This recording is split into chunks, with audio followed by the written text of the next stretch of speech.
कहानी की शुरुआत में एक लड़का लड़की दिखाए जाते हैं जो कि रेगिस्तान में चट्टानों के बीच लटके होते हैं। तभी लड़की का पैर फिसल जाता है जिससे कि वो नीचे गिर जाती है। इसके बाद ये मूवी 72 घंटे पीछे चली जाती है जहां हम एक वकील को देखते हैं जो कि अपनी गर्लफ्रेंड लूसी के साथ वीकेंड एंजॉय करने के लिए अरेबियन कंट्री में आया होता है। अगले सीन में हम देखते हैं कि ये दोनों अब उस जगह पर पहुंच जाते हैं। जब रात होती है तो लूसी एक रेस्टोरेंट में डेविड का वेट कर रही होती है। इसी वक्त एक बैन नाम का लड़का लूसी को एक वेटर के हाथों एक डिश भिजवाता है। इसके बाद यहाँ डेविड आ जाता है जो कि लूसी को शादी के लिए प्रपोज करता है। लूसी इस बात से बहुत खुश होती है। फिर अगले दिन डेविड लूसी को बताता है कि आज उसको एक अर्जेंट वीडियो कॉन्फ्रेंस मीटिंग करनी है, इसलिए वो उसके साथ नहीं आ सकता। लूसी ये बात सुनकर बहुत निराश होती है और फिर वो गुस्से में आकर अकेली ही चली जाती है। टैक्सी स्टैंड पर आने के बाद यहाँ उसे वही आदमी दिखता है जिसने कल रात को उसे एक डिश भिजवाई थी। लूसी अब उसके पास आ जाती है। वो आदमी लूसी को बताता है कि मैं बहुत खूबसूरत पहाड़ों के बीच जा रहा हूँ, अगर तुमको मेरे साथ चलना है तो तुम मेरे साथ चल सकते हो। लेकिन लूसी उसे बिना कुछ कहे ही टूरिस्ट बस में आकर बैठ जाती है। थोड़ी देर बाद लूसी यहाँ इन सबके बीच बोर होने लगती है, इसलिए वो अब बैन के पास आ जाती है।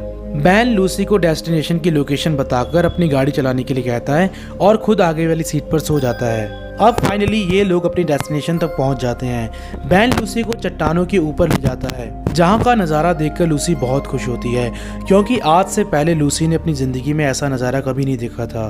बैन और लूसी को लगता है कि इनको यहीं पर रात बितानी चाहिए, इसलिए बैन लकड़ियों को जमा कर आग जलाता है, जिसके बाद लूसी ये सब अपने कैमरे में रिकॉर्ड करती है। आज का दिन लूसी के लिए बहुत ही खास था क्योंकि इसका बॉयफ्रेंड कभी भी इसको इतना टाइम नहीं देता था जितना कि आज बैन ने इसके साथ बिताया है।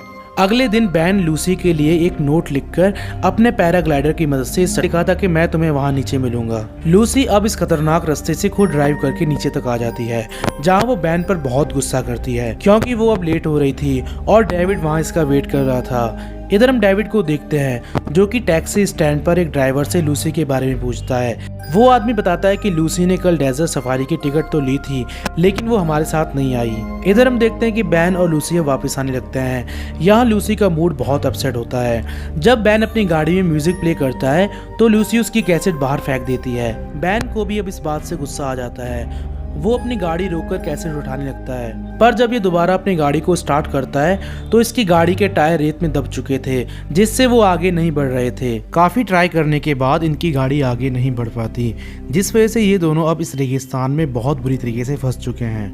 बैन लूसी को बताता है कि यहाँ से सड़क लगभग 20 माइल्स दूर है और इस भयंकर गर्मी में 20 मील दूर पैदल चल के जाना हमारे लिए जानलेवा साबित हो सकता है, इसलिए हम दोनों रात को पैदल चलकर इस रेगिस्तान को पार करेंगे। लूसी यहाँ पर रात होने का वेट नहीं करती, इसलिए वो अपना बैग लेकर इसी वक्त निकल पड़ती है। इधर हम देखते हैं कि डेविड लूसी को बहुत ढूंढने की कोशिश करता है लेकिन लूसी उसे कहीं नहीं मिलती, जिसके बाद वो पुलिस का सहारा लेता है। पर यहाँ आकर वो एक गलती करता है। डेविड इस पुलिस वाले को कुछ पैसे देता है जिससे कि उस पुलिस वाले को इस पर गुस्सा आ जाता है और वो यहाँ से इसको भगा देता है। बात का अंदाजा हो चुका है कि वो यहाँ से पैदल चलकर सड़क तक नहीं पहुँच सकती। इसके बाद बैन लूसी को बताता है कि अब हमें 30 मील दूर नहीं बल्कि एक शॉर्ट रास्ते की मदद से सिर्फ 12 मील का सफर ही तय करना होगा। अब जब शाम होती है तो लूसी एक कागज पर उस रास्ते का नक्शा बनाती है जिस तरफ ये दोनों जा रहे हैं, ताकि अगर कोई इनको ढूंढने आए तो इनकी लोकेशन उनको पता चल सके। रात को ये दोनों पैदल चलना शुरू कर देते हैं। जैसे जैसे ये दोनों आगे बढ़ने लगते हैं वैसे इन दोनों की हालत खराब होने लगती है। काफी देर तक पैदल चलने के बाद लूसी एक जगह पर लेट जाती है। अब इससे पहले कि बैन लूसी को उठाने की कोशिश करता, यहाँ रेगिस्तानी तूफान आ जाता है जो कि इन दोनों की हालत और भी खराब कर देता है। ये तूफान पूरी रात चलता है और सुबह जब लूसी की आंख खुलती है तो ये देखती है कि ये दोनों रेत के नीचे दबे हुए हैं। ये दोनों अब खुद को इस रेत से बाहर निकालते हैं। इसी वक्त लूसी देखती है कि इनकी थोड़ी दूरी पर एक गाड़ी गुजर रही है। ये देखकर इन दोनों को बहुत खुशी मिलती है। ये दोनों उस तरफ भागना शुरू कर देते हैं, लेकिन आगे जाकर इन दोनों को उस रास्ते पर खाई मिलती है जिसको पार करके ही ये दोनों सड़क तक पहुंचेंगे। यानी अगर इन दोनों को उस तरफ जाना है तो इन दोनों को ये खाई पार करनी होगी। अब एक बार फिर से हम डेविड को देखते हैं जो कि लूसी की तलाश में एक आदमी से मिलता है जिसे लूसी और बैन के बारे में पता होता है। डेविड इस आदमी को कुछ पैसे देता है जिससे वो आदमी अपने 2 आदमियों को डेविड के साथ उसी लोकेशन पर भेजता है जहां पर बैन और लूसी होते हैं। इधर हम बैन को देखते हैं जो कि अपने पैराग्लाइडर की मदद से इस खाई को पार करना चाहता है, लेकिन लूसी उसे ऐसा करने के लिए मना करती है। वो कहती है कि हम इसको यहाँ से नीचे उतरकर भी पार कर सकते हैं। जिसके बाद ये कहानी उसी वक्त में आ जाती है जहाँ से ये मूवी स्टार्ट हुई थी, यानी बैन ने लूसी की बात मान ली है और ये दोनों अब इन चट्टानों के बीच लटके हुए हैं। अब जैसे कि हमने इस मूवी की स्टार्टिंग में देखा था कि ये दोनों यहाँ से नीचे गिर चुके हैं, लेकिन ये दोनों नीचे ज़मीन पर नहीं बल्कि किसी चट्टान पर गिरे होते हैं और बैन अभी भी उस चट्टान से नीचे की तरफ लटक रहा होता है, जिसे लूसी ऊपर की तरफ खींच लेती है और फिर ऐसे इन दोनों की जान बच जाती है। यहाँ हम देखते हैं कि बैन को काफ़ी चोट आई होती है। लूसी उसकी हालत देखकर बहुत घबरा जाती है क्योंकि अभी इनको इस चट्टान से नीचे उतरना है और फिर इनको दूसरी चट्टान को भी पार करना है। इधर हम डेविड को देखते हैं जो कि इस वक्त उस जगह पर होता है जहाँ पर बैन और लूसी ने रात बिताई थी।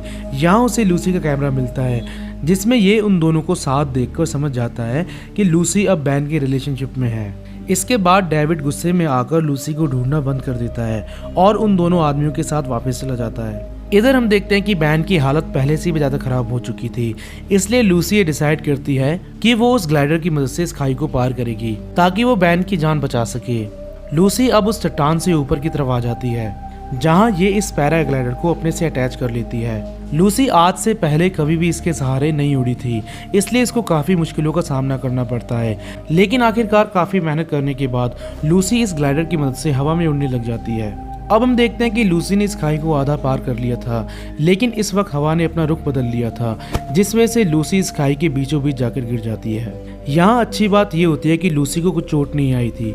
अब लूसी देखती है कि उसके सामने एक लड़की खड़ी होती है। लूसी उस लड़की को देखकर उसका पीछा करती है। उसका पीछा करते करते लूसी उसकी बस्ती तक आ जाती है। इसके बाद एक बार फिर से हम डेविड और उन दोनों आदमियों को देखते हैं जिनको कि अब बैन की गाड़ी मिल चुकी है। वो दोनों लोग अपने कार से बाहर निकलकर इस कार की चेकिंग करते हैं। चेकिंग करने के बाद उनको यहाँ एक नोट मिलता है जिसमें लूसी ने अपनी डायरेक्शन बताई थी, लेकिन ये लोग इस बारे में डेविड को नहीं बताते क्योंकि डेविड इस वक्त अपनी कार में सोया होता है, जिसको इस बारे में बिल्कुल भी अंदाजा नहीं था कि उसके साथ आगे क्या होने वाला है। इधर हम देखते हैं कि लूसी उन गांव वालों के साथ बैन तक पहुंच जाती है। वो लोग बैन को देखते ही उसे अपने साथ ले आते हैं और फिर वो लोग बैन का इलाज भी करते हैं। लूसी और बैन आज की रात इसी गाँव में गुजारते हैं और यहाँ पर हमें पता चलता है कि ये दोनों अब एक दूसरे को लाइक करते हैं। अगले दिन हम देखते हैं कि वो दोनों आदमी इसी गांव तक पहुंच जाते हैं जो कि अब कार से लूसी और बैन को लिफ्ट देते हैं। ये दोनों आदमी इनको इनकी गाड़ी के पास लाकर इनको गन पॉइंट पर ले लेते हैं। इसी पल यहाँ पर एक आदमी आता है जो कि इनको खरीदकर अपना गुलाम बनाना चाहता है। उन दोनों आदमियों ने डेविड को बांधकर अपनी कार की डिग्गी में बंद कर दिया था और अब ये उसे भी बैन के साथ बेचना चाहते हैं। वो दूसरा आदमी लूसी को अपने गुलाम नहीं बल्कि अपनी रखैल बनाना चाहता है। यहाँ अंधाधुंध फायरिंग होना शुरू हो जाती है। इसी वक्त बैन उस आदमी को गोली मार देता है जो कि इनको खरीदना चाहता था और बाकी के लोग भी यहाँ पर मारे जाते हैं। अब ये तीनों इन सभी को इसी रेगिस्तान में दफना देते हैं। फिर हम देखते हैं कि डेविड अब इस गाड़ी को यहाँ से बाहर निकालने लगता है, लेकिन बैन उसे कहता है कि ये गाड़ी तभी यहाँ से बाहर निकलेगी जब हम इसके टायर से हवा बाहर निकालेंगे। ये सुनकर लूसी शॉक्ड हो जाती है। वो सोचती है कि अगर इसको ये तरीका पहले से ही पता था तो इसने ये पहले क्यों नहीं किया। फिर बैन लूसी को बताता है कि वो उसको पसंद करता है, इसलिए वो उसके साथ टाइम स्पेंड करना चाहता था, जिस वजह से उसने लूसी के साथ ऐसा किया। फिर हम देखते हैं कि इस मूवी के एंड में ये तीनों इस रेगिस्तान से बाहर निकल जाते हैं। लूसी डेविड को उसकी वो रिंग वापस कर देती है, जिसका मतलब कि वो अपनी लाइफ अब बैन के साथ बिताना चाहती है, क्योंकि बैन ही वो शख्स है जिसके साथ लूसी ने अपनी लाइफ को खुलकर जिया। और फिर ये मूवी यहाँ पर खत्म हो जाती है। तो मिलते हैं दोस्तों अगली वीडियो में।